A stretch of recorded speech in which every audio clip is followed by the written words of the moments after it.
শুভ সকাল সকল দর্শকবৃন্দকে হ্যালো মালদা থেকে জানাই আমি বিলাল হোসেন। সংবাদে যাওয়ার আগে আপনাদের কাছে বিশেষ একটি ছোট্ট অনুরোধ যে আপনারা আমাদের এই হ্যালো মালদা চ্যানেলটি সাবস্ক্রাইব করবেন এবং পাশে থাকা বেল ঘন্টাটি অন করবেন এবং লাইক শেয়ার কমেন্ট করতে ভুলবেন না। আসছি সংবাদে। ভোটের মাঝে ফের ডেডলাইন শুভেন্দুর, এবার কিসের হংকার তোড়পাড় রাজ্যে। রবিবার মহিষা দলে প্রচারে গিয়েছিলেন রাজ্যের বিরোধী দলনেতা শুভেন্দু অধিকারী।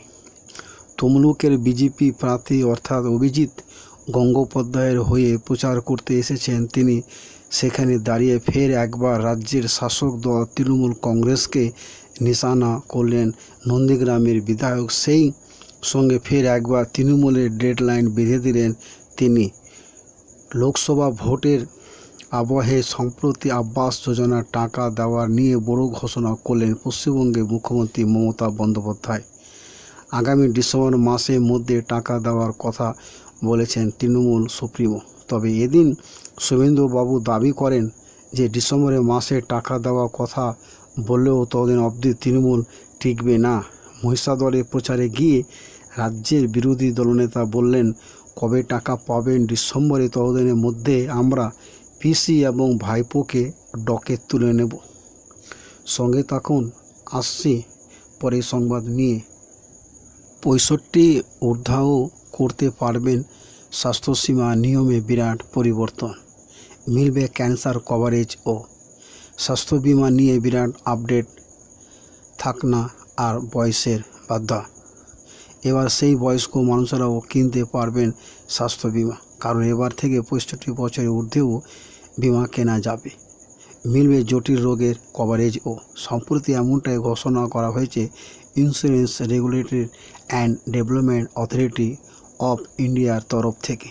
এদিন IRDAI জানিয়েছে, ইতিপূর্বে 65 বছর বয়স অবধি বিমা কেনার স্কিম লাগু ছিল, কিন্তু তবে এবার সেই বিধিনিষেধ আর রইল না। এবার থেকে 65 ঊর্ধ্বও করতে পারবেন বিমা পলিসি। সেই সঙ্গে বিমা কোম্পানিগুলি জটিল বা দুরারোগ্য ব্যাধির কভারেজও দিতে বাধ্য বলে জানিয়েছে। IRDA সংস্থাটি জানিয়েছে যে এবার থেকে বিমাকারীরা বয়সের কারণ দেখিয়ে কাউকে স্বাস্থ্য বিমা থেকে বঞ্চিত করতে পারবে না। প্রয়োজনে প্রবীণ নাগরিক, পড়ুয়া এবং গর্ভবতীদের জন্য আলাদা আলাদা বিমা পরিকল্পনা আনা যেতে পারে।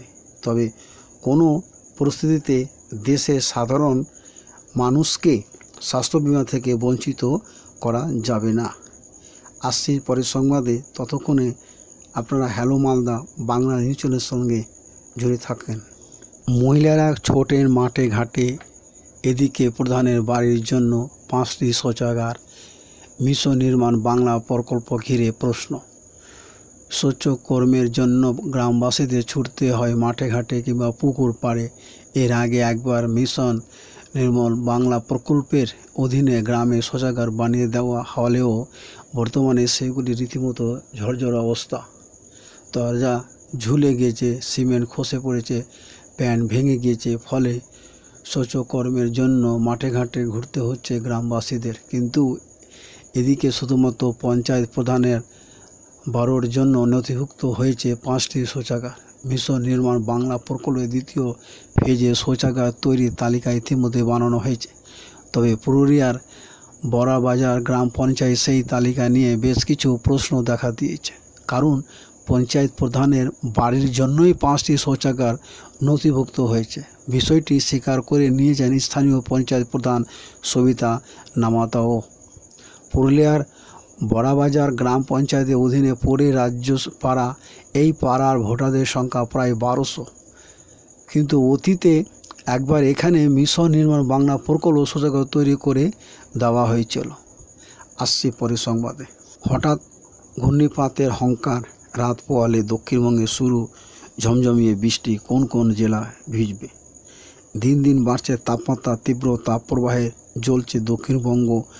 এরই মাঝে দক্ষিণবঙ্গে রবিবার থেকে 24শে এপ্রিল অবধি তীব্র তাপপ্রবাহের সতর্কতা জারি করল আলিপুর আবহাওয়া দপ্তর। জারি হয়েছে লু এর সতর্কতা।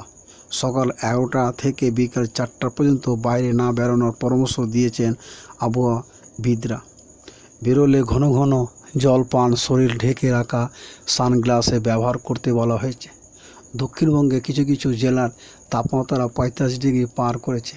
আপাতত আরও এক সপ্তাহ তীব্র তাপপ্রবাহের পরিস্থিতি থাকবে বলে জানাচ্ছে আবহাওয়া দপ্তর। তবে এরই মাঝে আগামীকাল থেকে ভিজতে পারে দক্ষিণবঙ্গ একাধিক জেলাগুলো। সোমবার ও মঙ্গলবার এই দুদিন বৃষ্টি হতে পারে দক্ষিণবঙ্গের কিছু জেলায়। ভারতীয় মৌসুম ভবনের তরফে জানানো হয়েছে, পূর্ব উত্তর অসমের উপর একটি ঘূর্ণিঝড় অবস্থান করছে, যাতে একটি অক্ষরেখা এসে মিলেছে। এই অক্ষরেখা পূর্ব বিহার থেকে বিস্তৃত। এর জেরে বৃষ্টির সম্ভাবনা রয়েছে।